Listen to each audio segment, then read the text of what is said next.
Essa é uma ponta que a gente precisa olhar, exatamente, nós estamos nesse momento aí na organização do novo Plano Nacional de Pós-Graduação, né?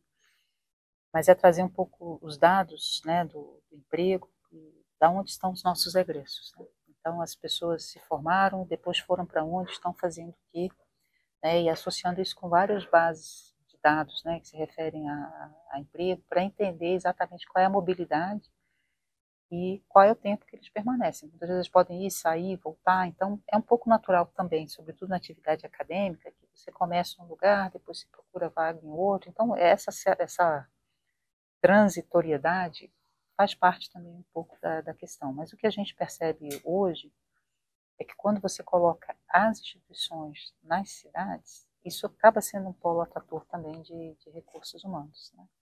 Então, posso dar exemplo, eu tenho vários alunos que eu formei aqui hoje na UNB, que são docentes de grupos que a gente ajudou a incubar, grupos emergentes, que hoje são cursos consolidados, né? Então, você vai vendo essa rede de formação. Mas você tem razão num ponto que eu acho que a gente precisa ter isso quantificado, né, de forma mais apropriada. Então, acho que a ideia é que a gente comece a ter cada vez mais levantamentos mais contínuos da onde estão os nossos alunos, né, o que eles estão fazendo, de que forma, e não só os que ficaram aqui, mas os que estão no exterior também, né, a gente também precisa considerar, né, de que forma também eles continuam mantendo esses vínculos com o Brasil. Então, eu acho que é um ponto importante, eu acho que a gente olhar os muitos Brasis, né, porque o Brasil continua sendo um país muito desigual. Mas mesmo quando você considera polos de formação, né, São Paulo, a gente estava vendo que é uma concentração, mas acaba sendo um exportador também de talentos, né? Então, muita gente sai porque o mercado ou está saturado, né, ou porque busca talvez outras perspectivas em termos de qualidade de vida e vai indo para outros locais. Então, seguir um pouco essa rota que a gente está tentando fazer agora. Você acha que o reajuste de bolsas pode ajudar Eu acho que a é um manter primeiro aqui? passo, porque realmente, como a gente fala, a gente supera uma defasagem que era muito acentuada, né, 10 anos, né, acho que a gente, mesmo assim, o reajuste, ele cobriu só uma parte, porque era o que era possível fazer no momento. Então, a gente entende que você não pode ficar mais 10 anos sem reajustar. Mas eu acho que é mais do que só o reajuste, né? Então, você citou um pouco as...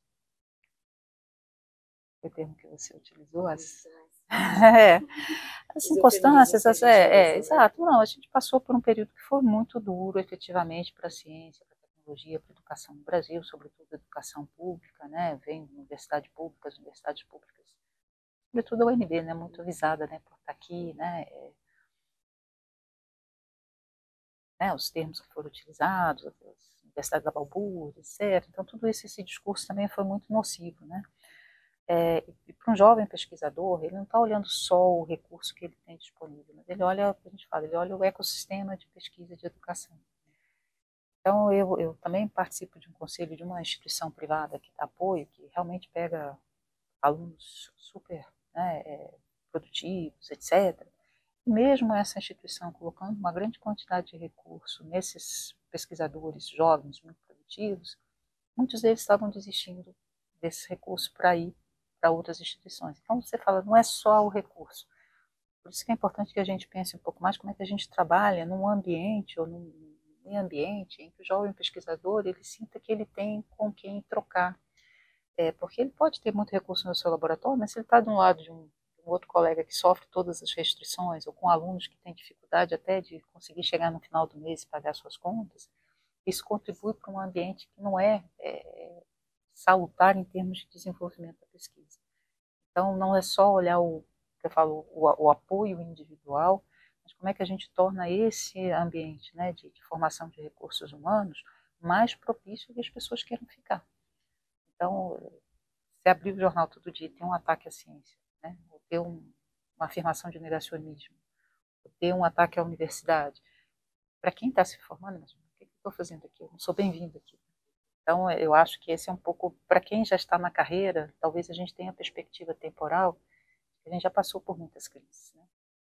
Falava isso para os meus alunos, olha, se eu olhar desde quando eu me formei, me subiu e desceu várias vezes. Uma coisa que a gente tem que considerar, e eu acho que é um mérito muito grande, né, do sistema de ciência e tecnologia no Brasil, dos pesquisadores, é uma enorme capacidade de resiliência, né? A gente sabe que é difícil retomar, porque não é como uma obra que você retoma da onde você parou, né? Você tem que voltar alguns passos atrás no tabuleiro e retomar, mas o sistema tem essa capacidade. Mas isso é só uma perspectiva de tempo que dá para a gente. Um jovem pesquisador é complicado, porque ele não viveu situações anteriores nessa magnitude. Essa nem eu vivi. Então, eu acho que é um ponto importante que a gente comece a trabalhar, e quando o país dá a sinalização de que ele acredita que a ciência é o caminho para o desenvolvimento que a gente precisa e quer, que a educação é essa ferramenta, né, que você vai ter essa valorização. Por que a gente colocou, por exemplo, o nosso maior aumento nas bolsas de iniciação à docência, que é o PIBID? Porque a gente quer que os alunos venham para as licenciaturas, que eles queiram se tornar professores, que eles queiram atuar na educação básica, que eles sintam que tem estímulo a isso, que eles têm que estar na universidade, mas já atuando dentro das escolas, conhecendo a realidade das escolas. Que as escolas se preparem para receber esses bolsistas. Então, essa é uma sinalização importante. Você está pegando o jovem, que era a situação do Brasil décadas atrás, né? A carreira do professor era uma carreira que tinha visibilidade. Por que a gente perdeu essa visibilidade? Então, é preciso resgatar esse conjunto de valores e dizer, olha, aqui é uma trajetória que para você, jovem, vale a pena seguir. O país vai valorizar isso.